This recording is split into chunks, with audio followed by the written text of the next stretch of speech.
All right, this lesson is about political machines and a political machine by the name of Boss Tweed. Here we go. William Marcy Tweed, Boss Tweed, was born in 1823 to 1878 is when he died. Okay, William Marcy Tweed. Let me get this to focus and stay. Okay, all right. So William Marcy Tweed was one.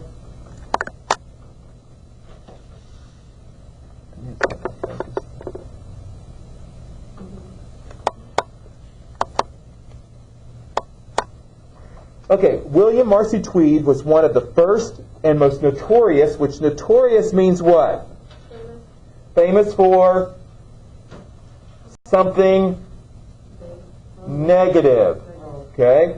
City bosses.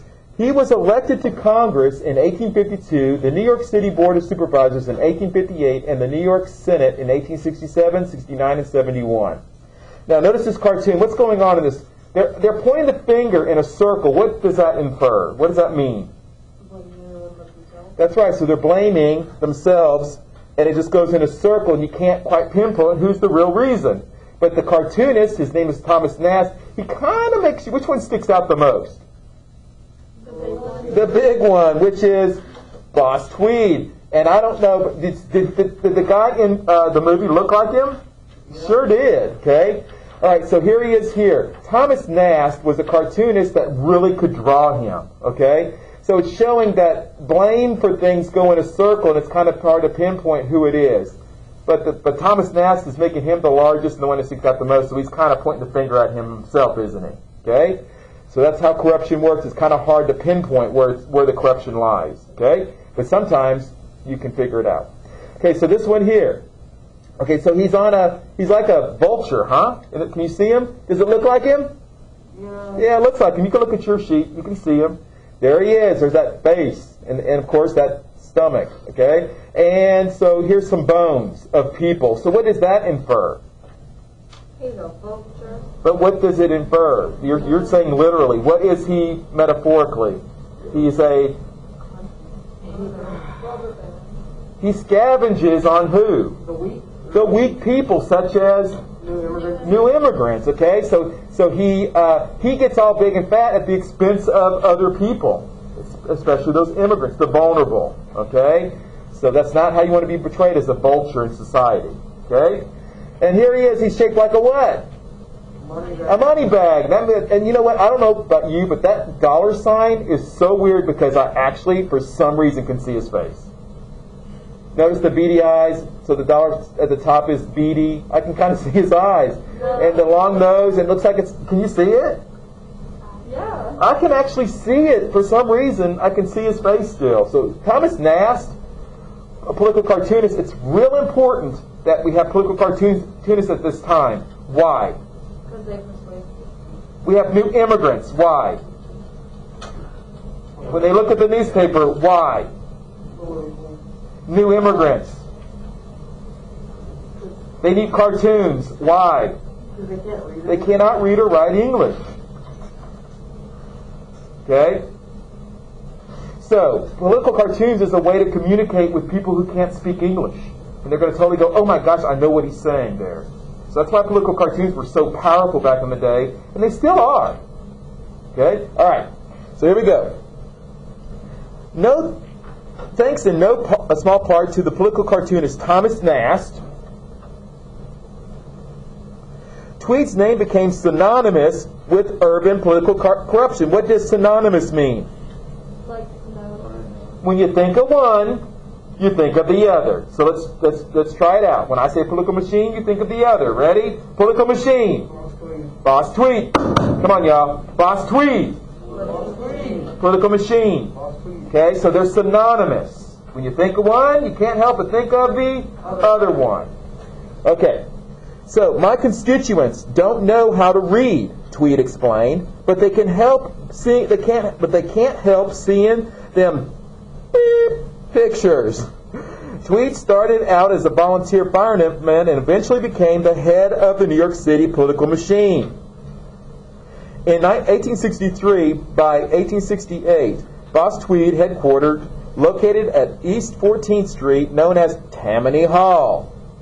He wore a diamond, orchestrated elections, controlled the city mayor, and rewarded political supporters. His primary source of funds came from bribes and kickbacks that he demanded in exchange of city contracts. Okay? All right, so what's a constituent? Like a employee. Not really. What word do you think of when you hear it? Look at the word and think. Constituent. What word do you see? I don't know that means. Constituent. What word do you hear? Constituent.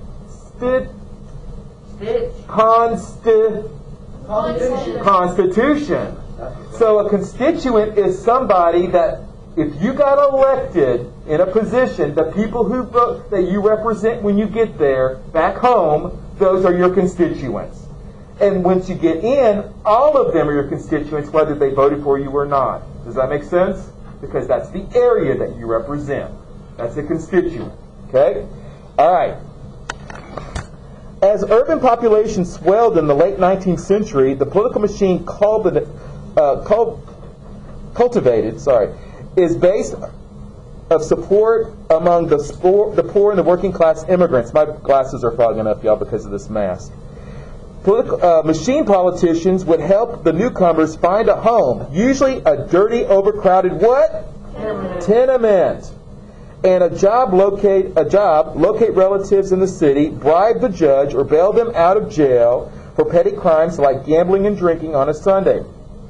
If the landlord was too callous or uncooperative, the precinct committee ward captain, remember, did you see that in the video yesterday, Friday? Ward captain, Yeah. okay, would pay a visit, perhaps bringing along a building inspector. The ward captain would deliver Christmas turkeys, help celebrate marriages and births, and help with funeral arrangements. Around election time, the machine would remind voters who their friends were. So what is that implying? Like, hey, I helped you. I helped you, now it's time for you to vote for who I tell you to. Now, will there be consequences if you don't do what they ask you to? Yeah. There were no secret ballots back then, y'all. They could find out who you voted for. Now we have a secret ballot because the progressive era. Okay? So if you didn't vote the way they told you to, what could they do? Yeah. They could send those criminals that they got out of jail. That could be those can be their thugs now. They're street thugs, and go break some kneecaps. Okay? All right? So not very nice, is it? Okay? All right, so are we hearing some corruption, y'all? All right. No. All right, here we go. All right, let's go on to the bottom part of this. The most notorious example of urban corruption was the construction of the New York City courthouse. The corruption was breathtaking in its breadth and boldness. I think it's supposed to be boldness. A carpenter was paid $360,000, roughly $4.9 million today. Excuse me, people at home. I need y'all to pay attention in class, please. Thank you.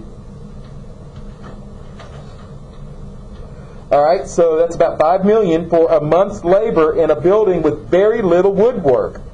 A furniture contractor received $180,000. That would be $2.5 million today for 3 tables and 40 chairs. Tweed personally profited from the financial interest in a Massachusetts quarry that provided the courthouse's marble. When the committee investigated why it took so long to build the courthouse, he spent around $8,000 then, $100,000 today to print the report. So he got to do the report on himself. Okay? The printing company was owned by Tweed. Is that messed up? Okay, you're seeing a lot of corruption. Did you see in the video he was talking about the building of a what? They talked about the building of the city hall at the very end of the video. Did you hear him talking about it with that guy? All right. Okay, here we go. Backside. As for Tweed, Goo-Goos, good government reformers, eventually had him indicted for corruption. He had amassed a fortune of more than $12 million for himself and the Tammany Hall political machine by skimming large sums of money off of city contracts. He was convinced in 1873 and given a 12-year prison sentence for embezzlement of public funds, reduced by an appellate court to just 1 year. He was arrested again upon his release from prison, and he fled to Cuba in 1875. From there, Tweed escaped extradition, which means if you're wanted somewhere, that other somewhere sends you back. That's extradition. Okay? Now, places like Mexico won't extradite people back to our country unless we promise not to give them the death penalty. Right, Cameron? Cameron. What's extradition? Pay attention. Okay? So extradition, one more time. When you're sent to when you escape to a country and our government says, please send them back, they will extradite you back. Sending you back is called extradition. But some countries will put strings attached on it, like that. Mexico doesn't believe in the death penalty. They send somebody back here. Sometimes you got to promise we won't execute them. Then they'll send them back. Extradite. Okay. So, where was I? Okay, traveling to Spain. He escaped extradition because then he took off to Spain, which was the mother country of Cuba at the time. Okay. Spanish authorities, who purportedly recognized him from a Nast cartoon, what's his full name? Thomas Nast, and believed he was a fugitive child napper, apprehended Tweed and sent him back to New York to stand trial. He was sent back to prison in 1876. Tweed died in federal prisons 2 years later at age 55. So here it's making him look bad because it's like he's kidnapping a kid, right? So, What was it actually meant to be? well, it's meant to communicate to people who cannot read English. Yeah. That he's some people who look at that go, he's in trouble. He must have done something to a kid. So you can figure it out if you don't speak English, right? Okay, because you definitely can see that it's who? That it's Tweed. Okay? Many machines professionalize urban police forces. Now this is something that wasn't around before, so this is something the political machines actually organized. So are they corrupt? Are they more corrupt, or are they more beneficial by providing services that cities didn't at the time, such as urban police forces, fire departments, instituted the first housing regulations. Political bosses also served the welfare needs of immigrants. They offered jobs, food, fuel, and clothing to the new immigrants and the destitute poor. Political machines also served as a ladder of social mobility for ethnic groups blocked from other means of rising in society. So political machines helped you get around what term have we been talking about? Nativism. Okay? So they're providing good stuff, all right, at the same time? Okay, so here we go.